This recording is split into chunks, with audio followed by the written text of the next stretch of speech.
औज़ुबिल्लाहि मिनश्शैतानिर्रजीम बिस्मिल्लाहिर्रहमानिर्रहीम। सैनशीं पे तशरीफ़ फरमा इज़्ज़त माब आली जनाब इम्तियाज़ जलील साहब, सदर कुल्लन मजलिस इत्तेहादुल मुस्लिमीन रियासत महाराष्ट्र, मेरी बहन नूरीन फ़ातिमा साहिबा, महमूद भाई साहब,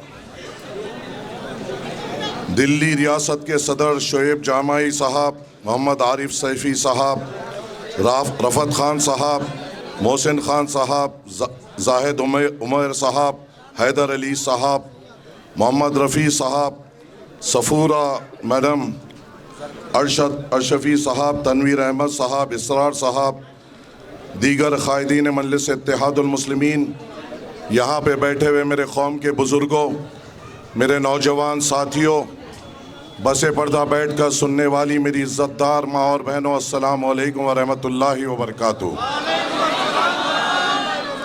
आज का जलसा एक इंतखाबी चुनावी जलसा है और चुनाव में हर एक सियासी जमात या पॉलिटिकल पार्टी को यह हक़ होता है कि वो आवाम के दरमियान में आए, अपनी बात रखे, ताकि आपकी जो ताकत आपका वोट है वो हासिल कर सके।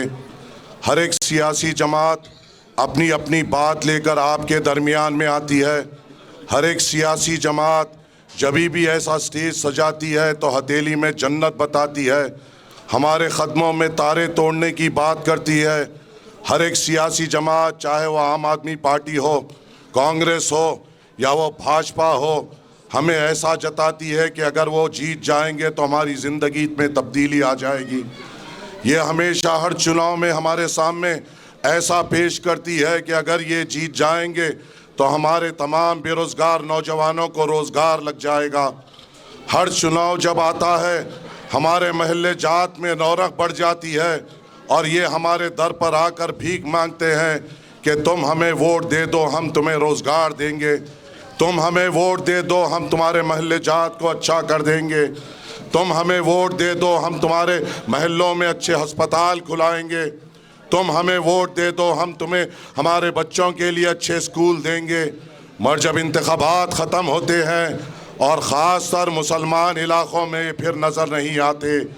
हमारे महल्ले जात वैसे की वैसे 5 साल में वैसे ही पड़े हुए रहते हैं। हमारे बेरोज़गार नौजवान 5 साल तक फिर चुनाव आए तक बेरोज़गार रहते हैं। हमारे बुज़ुर्गों के लिए हमारे महल्ले जात में कोई अच्छे अस्पताल नहीं दिए जाते। हमारे बच्चों की अच्छी तालीम के लिए हमें अच्छे स्कूली इदारे नहीं दिए जाते। मगर फिर जब 5 साल के बाद चुनाव आता है, वही भीख मांगते हुए, वही हाथ में भीख का कटोरा लेते हुए हमारे दरों पर आते हैं कि आप हमें वोट दे दीजिए। ये लोग कौन है? सालों से मैं यहाँ पर एक बात कहता हूँ, मेरे बुज़ुर्गों, मैं आपसे शुरू करता हूँ, आपके सामने बात रखते हुए आगे बढ़ता हूँ और फिर मैं बताता हूँ मजलिस हमारे लिए ज़रूरी क्यों है। मैं यहाँ पे बहसत एक नौजवान ठहरे हुआ हूँ। ऐ मेरे बुज़ुर्गों, ऐ मेरे इज़्ज़तदार बुज़ुर्गों, मुझे ये तो बता दो, क्या हमने कभी फ़िरक़ा परस्ती का साथ दिया? चाहे वो आपका आज जो मेरे बुज़ुर्ग है, चाहे वो आपका बचपना हो या आपकी जवानी हो, जब आपके भी बुज़ुर्ग मौजूद थे, हमेशा हमने सेकुलर जमातों को ताकत दी। हमने, क्या ये बात अगर मैं बोल रहा हूँ तो गलत है क्या वो हमारी ही वोट की भीख थी, वो मुसलमानों के ही वोट की भीख थी कि जवाहरलाल नेहरू प्रधानमंत्री बने? क्या ये बात गलत नहीं है मेरे बुज़ुर्गों कि वो मुसलमानों के वोट की ही भीख थी कि उनकी बेटी इंदिरा गांधी इस मुल्क की प्रधानमंत्री बनी? क्या मेरे बुज़ुर्गों, क्या ये बात सही नहीं है कि वह मुसलमानों के वोट की ही भीख थी कि उनका बेटा राजीव गांधी प्रधानमंत्री बना?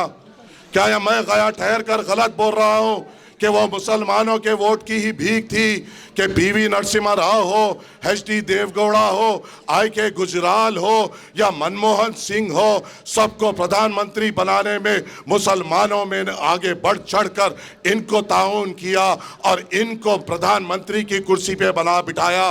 मुसलमानों ने अपने वोटों की भीख से कई मुख्यमंत्री बनाए।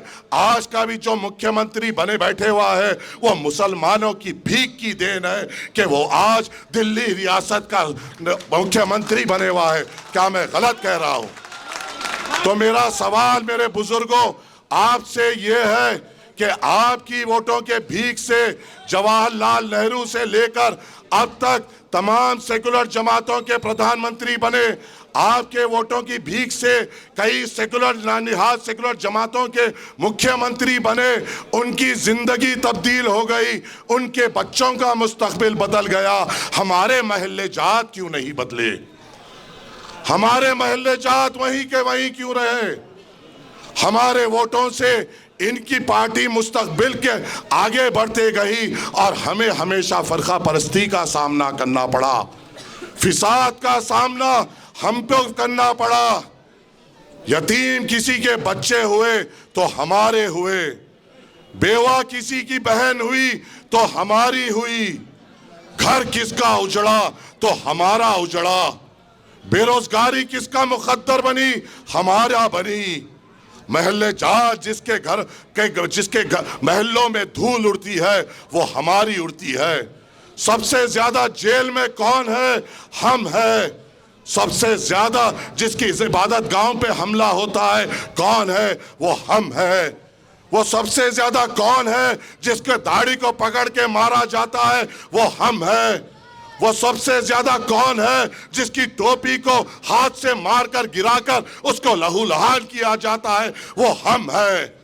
हर तरफ जुल्म हम पर होता है और जब वोट मांगने आते हैं ये सेकुलर जमातें हमें बीजेपी का खौफ बताते हुए ये कहते हैं कि तुम फिक्र मत करो, बीजेपी का मुकाबला हम करेंगे, तुम्हारी हिफाजत हम करेंगे। क्या इन्होंने कभी हमारी हिफाजत की? ये सवाल आपके सामने रखता हूं। मैं सिर्फ यहां पर आपके सामने हकीकत रखने आया हूं।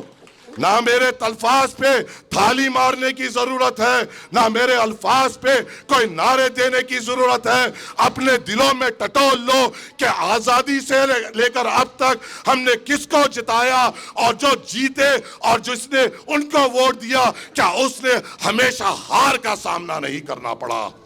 हारे तो हम हैं।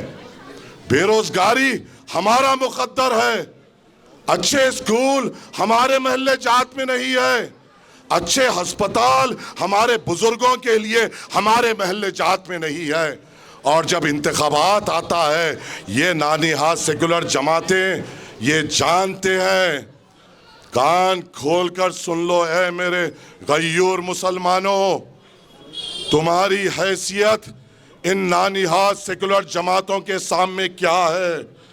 इनकी ये जानते हैं कि तुम्हें रोजगार ना दो चलेगा, तुम्हें तुम्हारे महल्ले जात में तरक्की ना दो चलेगा, तुम्हारे इलाकों में मदर अस्पतालों की जरूरत नहीं है, तुम्हारे बुजुर्ग अगर तड़प तड़प कर गरीब मरता है तो मरने दो, अगर हमारे बच्चों को अच्छे स्कूल नहीं मिलते नहीं तो सही बस ये जानते हैं मुसलमान को स्कूल ना दो चलेगा, रोजगार ना दो चलेगा, इनकी इबादत गाहें टूटती है तो चलेगा, इनके मदरसों पे ताले लगते हैं तो चलेगा। जब भी चुनाव आए इनको सिर्फ बीजेपी के नाम से डराओ, ये बीजेपी को हराने की चक्कर में हमें जिताएंगे, ये तुम्हारी हैसियत इन सेकुलर जमातों के सामने है, क्योंकि तुम इनके सामने उनका डर बता रहे हो।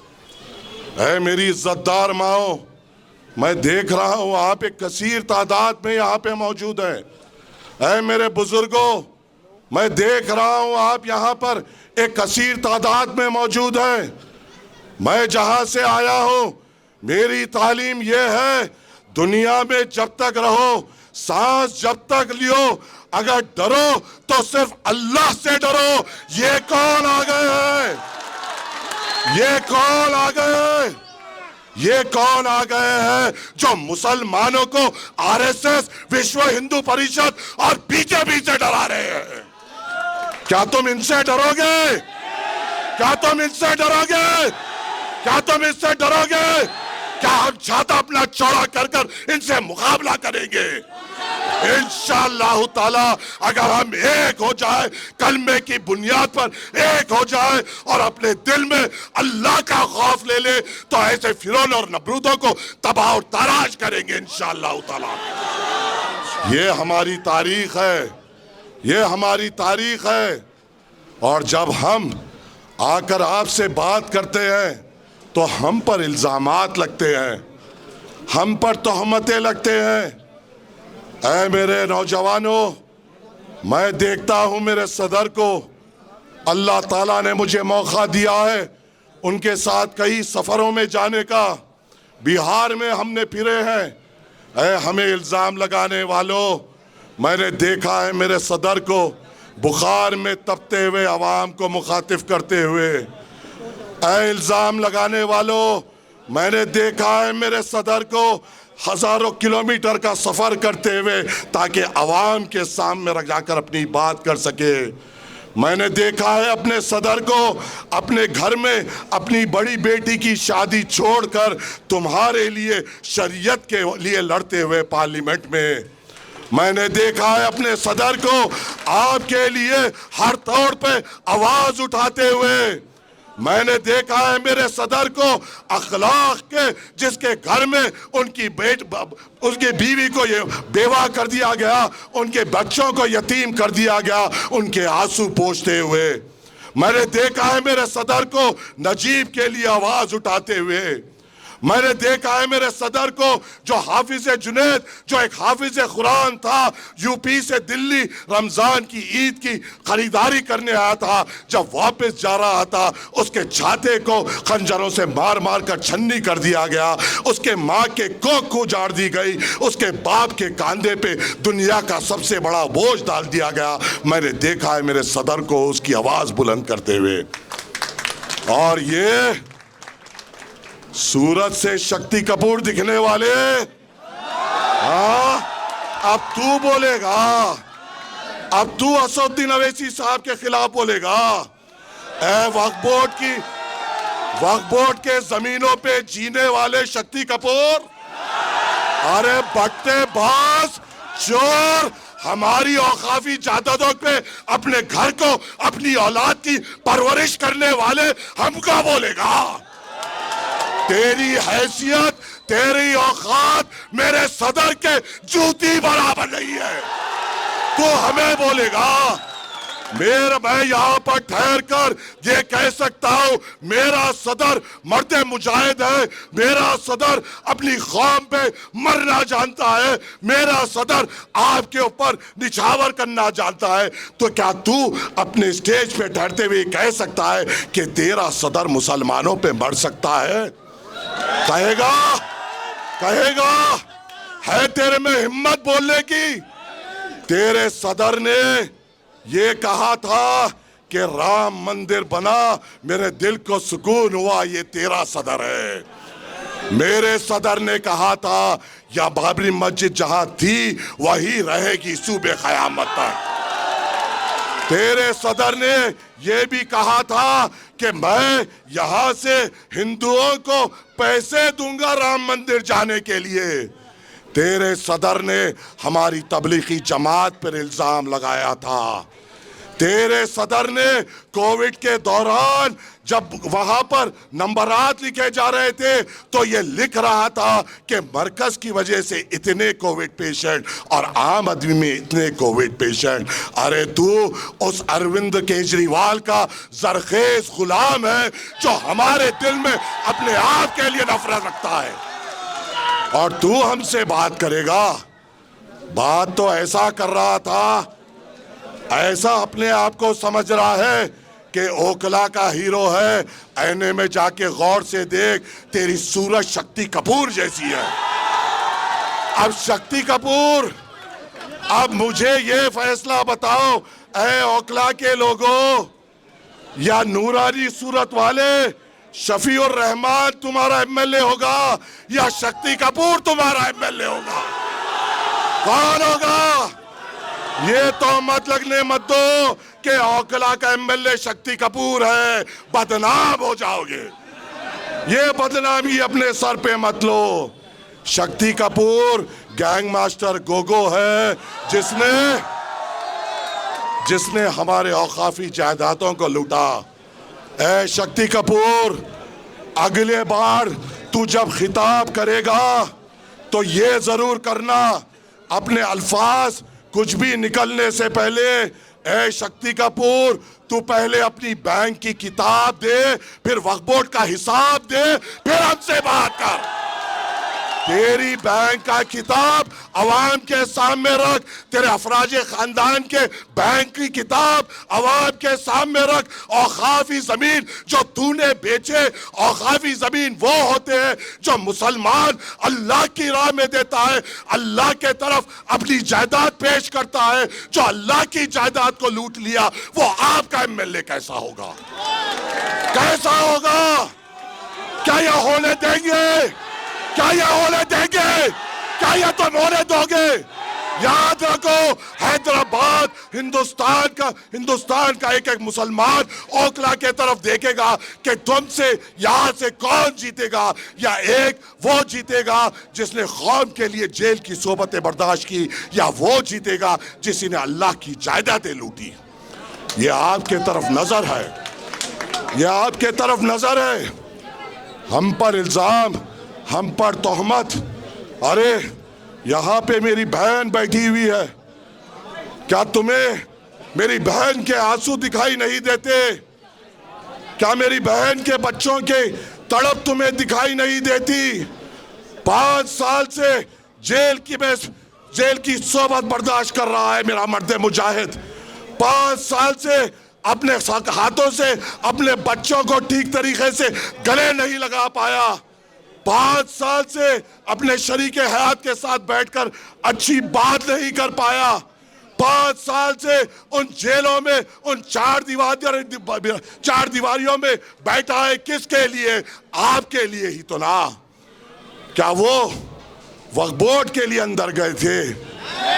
वो तो उसके लिए अंदर गए थे जब हमारे मुल्क में हमारी शिनाख्त को मिटाने की कोशिश की गई। आपकी शिनाख्त बचाने के लिए जिस शख्स ने कुर्बानी दी उसकी बीवी यहाँ पर बैठी हुई है। क्या तुम्हें उनके आँख के आंसू दिखाई नहीं देते? क्या उनके बच्चों के दिल की तड़प दिखाई नहीं देती? और ये कहता है कि मुझे वोट दो। अरे तू 2 महीने में चोरी के इल्जाम में अंदर बाहर अंदर बाहर अंदर बाहर अंदर बाहर होने वाले डाकू, तू बोलेगा? अगर शफीकुर रहमान जेल से बाहर रहते, खुदा की कसम तेरी जमानत नहीं बच पाती इंशाअल्लाह ताला। मुझे यकीन है। ऐ ओखला के मुसलमानों, याद रखो इस मुल्क के हालात नाजुक है। दिल्ली में कई सीटें हैं, हम हर सीट पे मुकाबला नहीं कर रहे हैं, हम सिर्फ 2 सीट पे मुकाबला कर रहे हैं। मकसद क्या है? क्या हम 2 सीट से हुकूमत बना पाएंगे? क्या हम 2 सीट जीत जाएंगे तो क्या हमारा मिनिस्टर होगा? मकसद ये है कि 2 तो हो जो हमारी बात कर सके। मकसद ये है कोई तो हो जहां पे उठकर उस ऐवान असेंबली में मुसलमान लफ्ज इस्तेमाल कर सके। कोई तो हो जो ये कह सके कि मेरे मुसलमान नौजवानों का रोजगार के लिए क्या। कोई तो हो जो ये कह सके उन वक्त के हुक्मरानों के आंखों में आके डालकर मेरी इबादत गाहों पे आने की जुर्रत ना करना। कोई तो हो जो उस ऐवान असेंबली में ये कहे कि मेरे महल्ले की हिफाजत मेरी जिम्मेदारी है। कोई तो हो जो ये कहे कि मेरे महल्ले जात में हमारे बुजुर्गों के लिए अच्छे अस्पताल की जरूरत है। कोई तो हो जो ये कह सके कि हमारी खवातीनों के लिए अच्छे स्कूलों की जरूरत है। कौन है जो ये बोल सकता है? सब तो जरखेज गुलाम है। कहने वाला शक्ति कपूर ये भी कह रहा था, कहने वाला शक्ति कपूर ये भी कह रहा था कि क्या हुआ मुख्तार अंसारी साहब का नाम लेते हुए, शहाबुद्दीन साहब का नाम लेते हुए, ऐ कमजोर, ऐ बुज़दिल, ऐ अरविंद केजरीवाल के दर के गुलाम, कहाँ थी तेरी हिम्मत? जब शहाबुद्दीन साहब की मैयत एम्स में पड़ी हुई थी, क्या तू गया था या आका के इशारे के लिए रुके हुआ था? जब लाश यहाँ आती तुझे जाने की हिम्मत नहीं हुई और ये कहता है ये लोग मर गए मैं जिंदा हूं, तू उनके मुकाबले का है। अरे वो मिसाल कायम किए, तूने भी मिसाल कायम की लूटने की, तूने भी मिसाल कायम की अपने तिजोरियां भरने की। कहता है मैं एक आवाज हूं। कहाँ थी तेरी आवाज जब अरविंद केजरीवाल ये कह रहा था कि मुसलमानों के तरफ से क्यों कोविड फैल रहा है? कहाँ थी तेरी आवाज जब मरकज पे तेरा सदर बार बार तोहमत लगा रहा था? मोदी लगाने से पहले, अमित शाह बोलने से पहले, मोहन भागवत बोलने से पहले मुसलमानों पे अगर किसी ने इल्जाम लगाया तो वो ये अरविंद केजरीवाल है, जिसको आज मुसलमान ये समझ रहा है कि इसको जिताएंगे तो बीजेपी हारेगी। ऐ मेरे मुसलमानों, क्या फिरौन को हराने के लिए नमरूद को जिताओगे? क्या फिरौन को हराने के लिए नमरूद को जिताओगे? क्या फिरौन को हराने के लिए नमरूद को जिताओगे?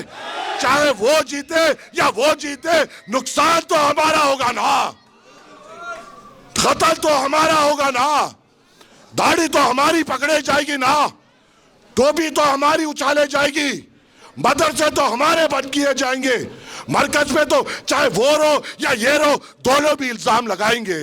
जब ये इल्जाम लगाएंगे तो उस ऐवान असेंबली में दो तो शेर हो जो इनके गिरेबानों को पकड़कर ये कहे मेरे मुसलमान नहीं, मेरे मुसलमान के तरफ कोई आंख नहीं, मेरे महल्ले जात के तरफ कोई उंगली नहीं, मेरे महल्ले जात के तरफ कोई कदम नहीं। अगर उंगली उठेगी उंगली तोड़ दी जाएगी, टांग उठेगी टांग तोड़ दी जाएगी, आंख उठेगी तो नजर भी ना अंधी कर दी जाएगी। ये बोलने वालों की तो जरूरत है ना, है ना? तो फैसला क्या करोगे? फैसला क्या करोगे? फैसला क्या करोगे? क्या फिर भाई देखो, ये भी हम देखेंगे कि तुम किससे डरते हो। अगर यहां से शक्ति कपूर जीतता है तो हमारा दिल कमजोर है, अगर हमारा दिल मजबूत है और हम सिर्फ अल्लाह पे तवक्कल है तो इंशाअल्लाह ताला मुसलमान निकलेगा, पतंग के निशान पे वोट डालेगा और इंशाअल्लाह 5 तारीख के दिन ओखला के आसमानों में सिर्फ पतंग पतंग पतंग इंशाअल्लाह ताला, इंशाअल्लाह ताला।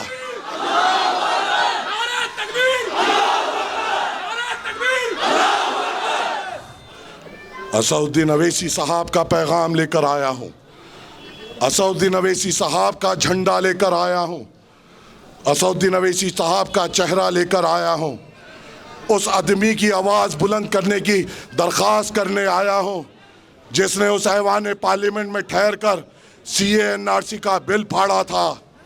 बताओ है मेरे गयूर मुसलमानों, दादरी पर कौन बोले? आप मुझे बताइए, हर तरफ जहां भी फसादात होते हैं या कोई भी किस्म के हम पर जुल्म होते हैं, कौन बोलते हैं? सिवाय मजलिस इत्तेहादुल मुस्लिमीन के कौन बोलता है मेरे भाई? और जब हम यहाँ पर आते हैं तो ये कहते हैं अरे इनको मत देखो न तो बीजेपी जीत जाएगी। अगर बीजेपी का डराने का दम है तो तू दम रख, दम रख। और मजलिस इत्तेहादुल मुस्लिमीन आपकी अपनी जमात है, आपकी अपनी ताकत है और इसको ताकतवर करना, मजलिस इत्तेहादुल मुस्लिमीन को मजबूत करना आपकी जिम्मेदारी है। उम्मीद ये करता हूँ कि आप मजलिस इत्तेहादुल मुस्लिमीन को कामयाब करेंगे।